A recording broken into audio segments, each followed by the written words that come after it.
Thank you, Acting President, and it is a great pleasure to rise to speak to the Gender Equality Bill 2019.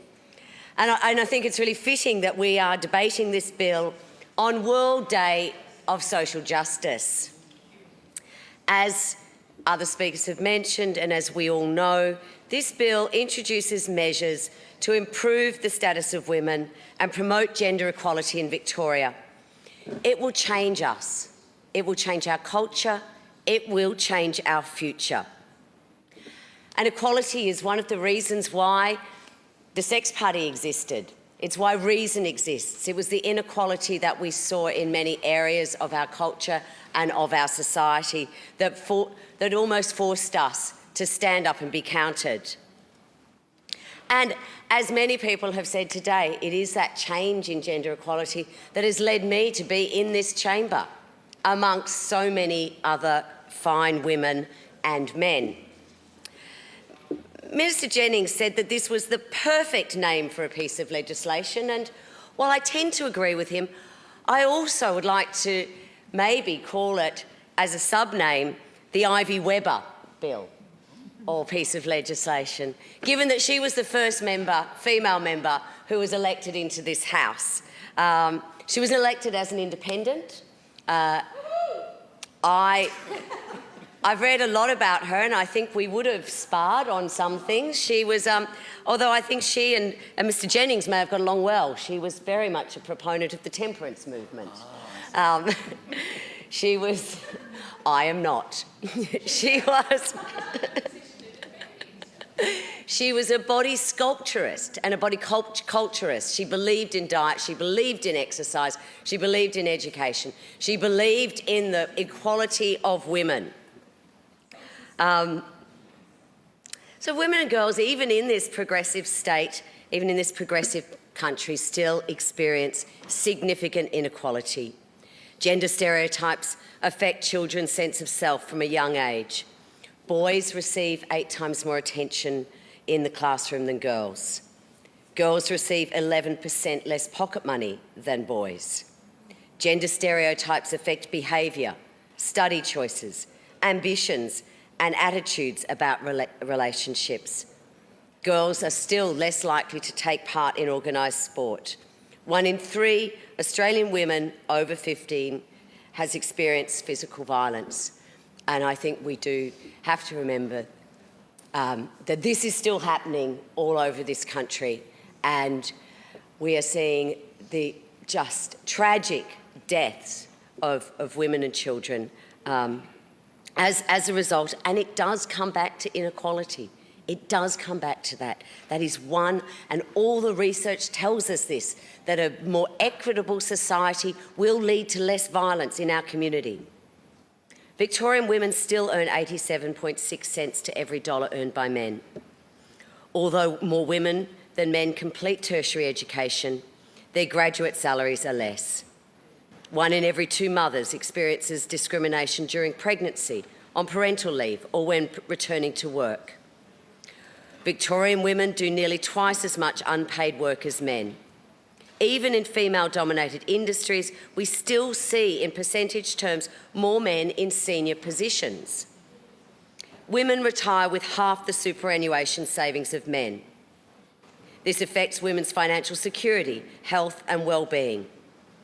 As we know, we are seeing an increasing number of women who are facing homelessness.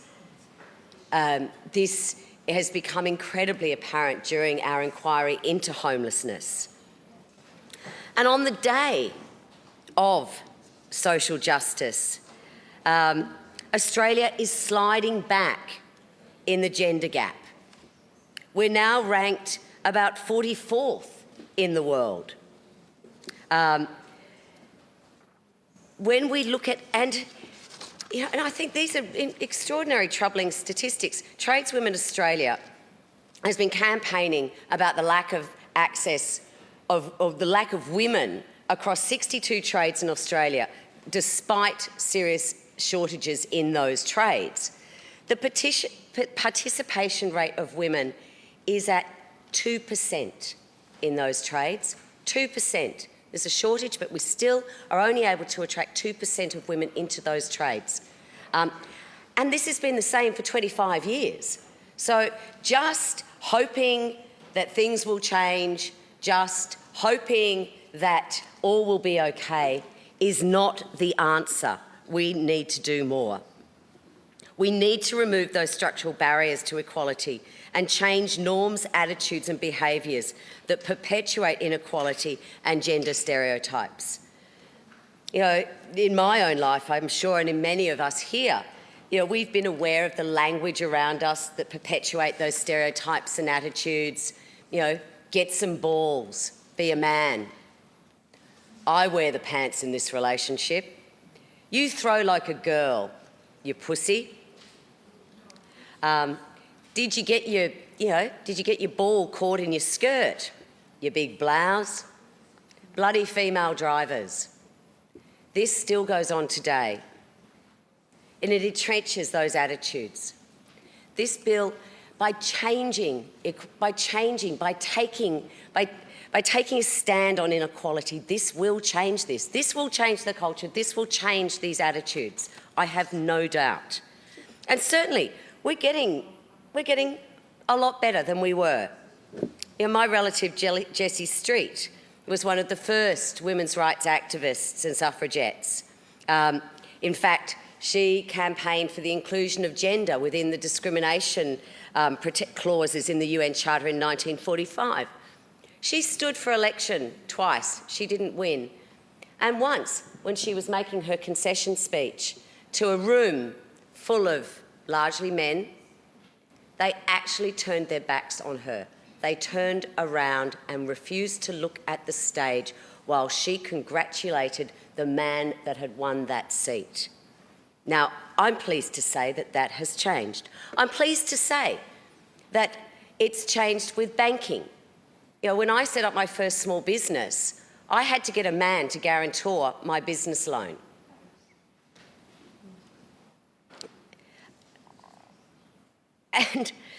But so I congratulate the government for not only talking the talk, but walking the walk on gender equality.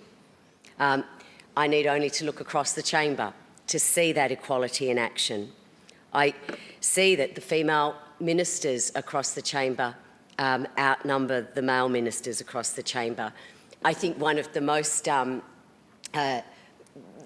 important and memorable days for me in this chamber was the medicinal cannabis bill, where it was an absolute highlight. So there was Minister Polford at the desk. There was Minister Tierney as the Deputy President. There was Ms Wooldridge representing the opposition, and Ms Hartland representing the Greens, and myself here as the crossbench.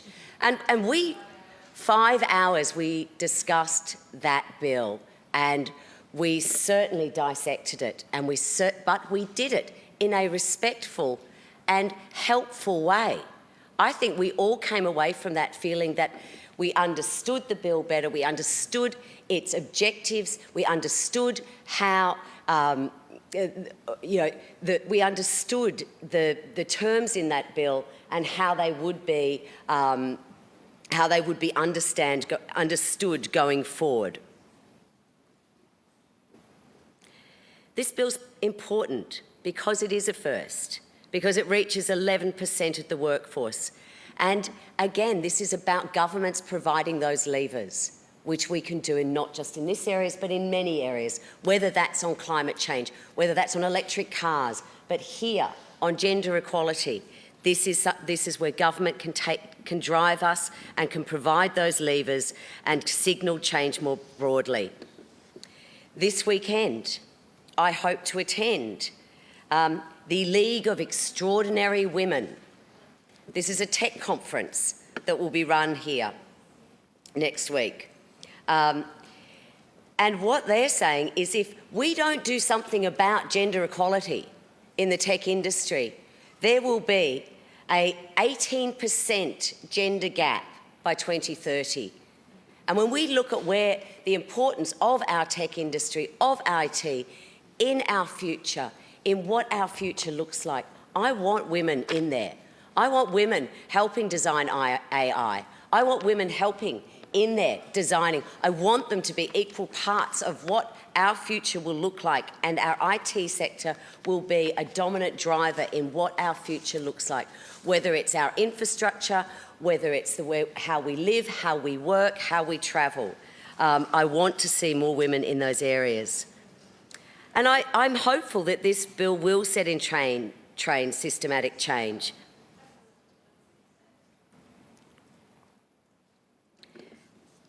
Yeah, I don't think anyone, I don't think anyone in here has ever said that, we need to be fixing quotas. I think we've always thought we can incentivise change, and we've tried, but it hasn't achieved that equality. It hasn't achieved what just saying best person for the job does. It doesn't do that. It doesn't. It is far too entrenched, and we need to provide these types of levers to change it. My colleagues, Mr Quilty and Mr Limbrick, say that we don't need to do this. We don't need to identify gender. We don't need this. I would say you cannot manage what you can't measure. You cannot aim for equality. You cannot hope that your daughters will have exactly the same pay, will have the exact same opportunities as your sons if we don't make stances now. And it doesn't, gender equality is not just about women. I know that mainly we've spoken about it because that's where the inequality lies, and that women are the victim of that inequality. But when we raise women, we raise us all. And I think one of the interesting areas around this is some of the interesting research that the Jesuits have done on what they have termed the man box. And this is where men feel pressure to be a certain way, to be tough, to not show any emotions, to be the breadwinner, to always be in control, to use violence to solve problems, and to have lots of sexual partners. Those men have poorer levels of mental health. They engage in risky drinking. They're more likely to be in car accidents. They're more likely to commit suicide. They're more likely to bully online. They're more likely to die early.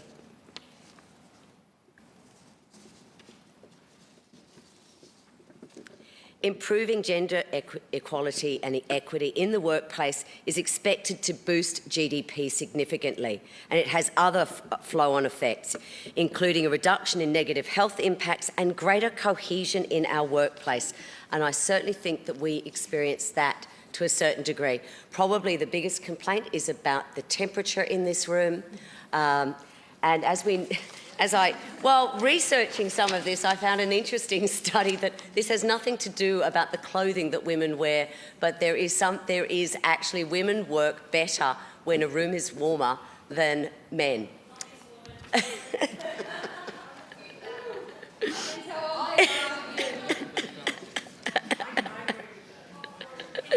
Thank you. I also, when looking into this, the Harvard Business School, and I don't think we would consider them a very woke organisation, but they certainly also have had significant research that's shown that diverse teams can develop more innovative ideas. When people from different contexts work together, their unique perspectives often lead to greater creativity. Diverse leaders were more likely to create an environment where new creative ideas were considered, and diverse teams, they found, were more likely to have some common experiences with their end users.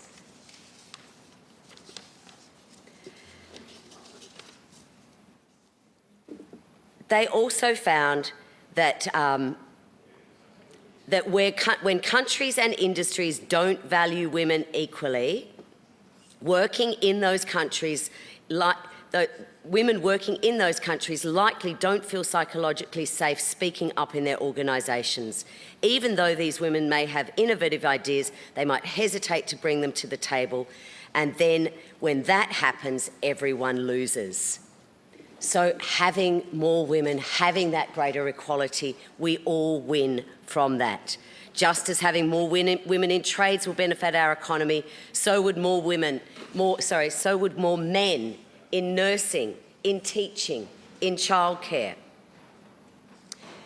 I support the structure of the bill, and the scope and the objectives of the bill have been well discussed and debated and illustrated today. I think the scope is well defined, in my opinion, and as is its reporting mechanism. I do observe that we seem to be having an explosion of commissioners, independent commissioners. Now, I don't oppose it in this circumstance, but it does make me wonder, and I think this is probably for a discussion late at night about how to solve all world's problems, but it does feel to me that 20 years ago we respected our public service in a different way. We considered our public service very independent, to be fearless with their information. And now it seems to me we're establishing this level of independent commissioners because we don't trust the independence of our public service. Again, I think that is something that will be a much longer conversation. So this bill, to me, is about fairness. This bill is about raising everybody up. This bill will benefit everyone. This bill will benefit our sons, our daughters, our grandsons, our granddaughters. I hope it also benefits many future generations. I hope it benefits women, young women today. I hope it benefits young men today. I hope it creates a fairer society, a safer society, and I certainly believe that it will. I commend the bill.